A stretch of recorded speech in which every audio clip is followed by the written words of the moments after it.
Hey all, Ron here from Military Images Magazine with a new episode of Life on the Civil War Research Trail. The 50th anniversary of the Civil War is remembered by still images and film footage of old soldiers in blue and gray reenacting Pickett's charge and shaking hands instead of firing muskets and brandishing swords in that climactic moment of contact. Overlooked are the words of President Woodrow Wilson. He was there, and he spoke about what it all meant to a country finding its place as a world leader.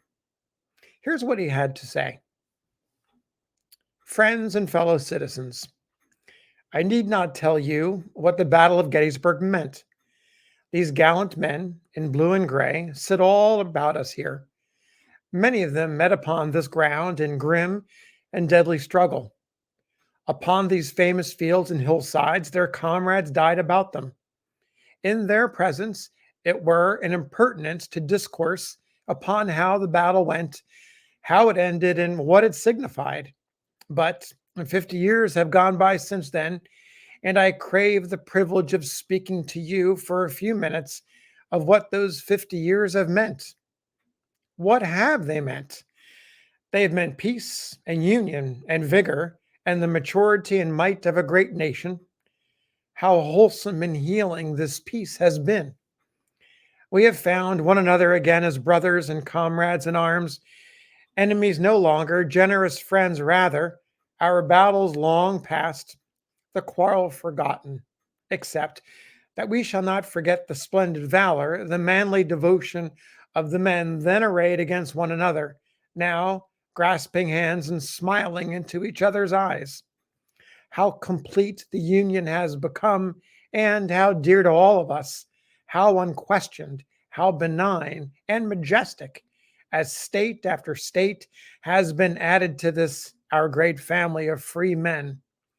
How handsome the vigor, the maturity, the might of the great nation we love with undivided hearts. How full of large and confident promise that a life will be wrought out that will crown its strength with gracious justice and with a happy welfare that will touch all alike with deep contentment. We are all debtors to those 50 crowded years. They've made us heirs to a mighty heritage. But what do we deem the nation complete and finished? These venerable men crowding here to this famous field have set us a great example of devotion and utter sacrifice. They were willing to die that the people might live, but their task is done. Their day is turned into evening. They look to us to perfect what they established. Their work is handed on to us to be done in another way, but not in another spirit. Our day is not over, it is upon us in full tide. Have affairs paused? Does the nation stand still? Is what the 50 years have wrought since those days of battle finished, rounded out, and completed? Here is a great people, great with every force that has ever beaten the lifeblood of mankind, and it is secure. There is no one within its borders. There is no power among the nations of the earth to make it afraid. But yet it has squared itself with its own great standards set up at its birth when it first made that noble, naive appeal to the moral judgment of mankind to take notice that a government had now at last been established which was to serve men, not masters. It is secure in everything except the satisfaction that its life is right, adjusted to the uttermost to the standards of righteousness and humanity. The days of sacrifice and cleansing are not closed. We have harder things to do than were done in the heroic days of war, because harder to see clearly, requiring more vision, more calm balance of judgment, a more candid searching of the very springs of right.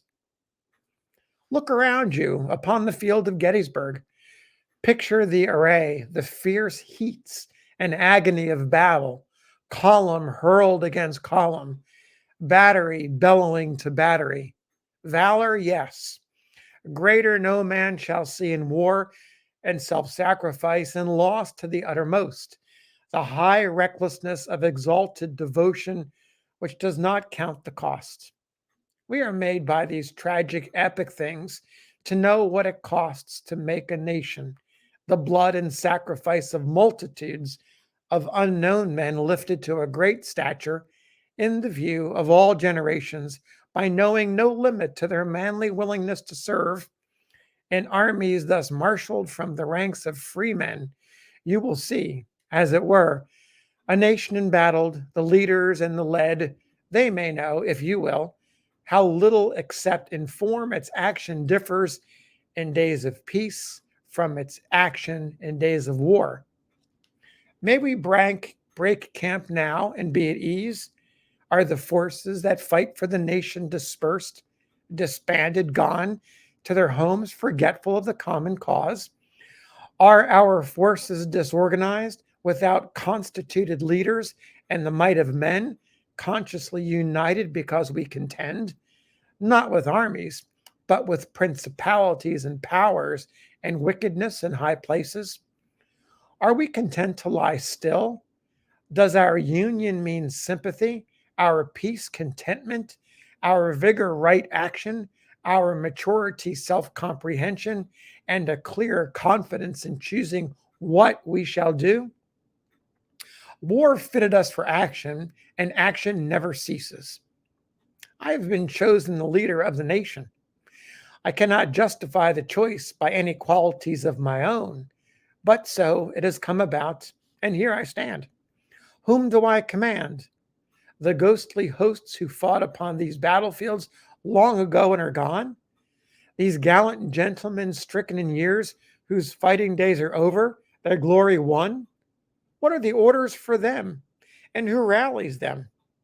I have in my mind another host, whom these set free of civil strife in order that they might work out in days of peace and settled order the life of a great nation.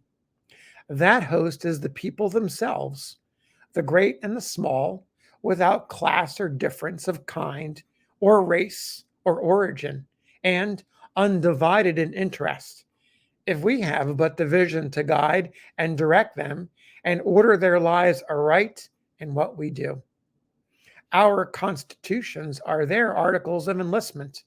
The orders of the day are the laws upon our statute books. What we strive for is their freedom, their right to lift themselves from day to day and behold these things that have hope for, and so make way for still better days for those whom they love, who are to come after them. The recruits are the little children crowding in. The quartermaster's stores are the mines and forests and fields in the shops and factories. Every day, something must be done to push the campaign forward, and it must be done by plan and with an eye to some great destiny. How shall we hold such thoughts in our hearts and not be moved? I would not have you live even today wholly in the past, but would wish to stand with you in the light that streams upon us now out of the great day gone by. Here is the nation God has builded by our hands. What shall we do with it? Who stands ready to act again and always in the spirit of this day of reunion and hope and patriotic fervor? The day of our country's life has but broadened into mourning. Do not put uniforms by, put the harness of the present on. Lift your eyes to the great tracts of life yet to be conquered in the interest of righteous peace, of that prosperity which lies in a people's hearts and outlasts all wars and errors of men. Come, let us be comrades and soldiers yet, to serve our fellow men in quiet council, where the blare of trumpets is neither heard nor heeded, and where the things are done which makes blessed the nations of the world in peace and righteousness and love. So there you have it. The words of President Woodrow Wilson at Gettysburg, Pennsylvania, on the battlefield on July 4th, 1913, 50 years after the battle. Thanks for listening.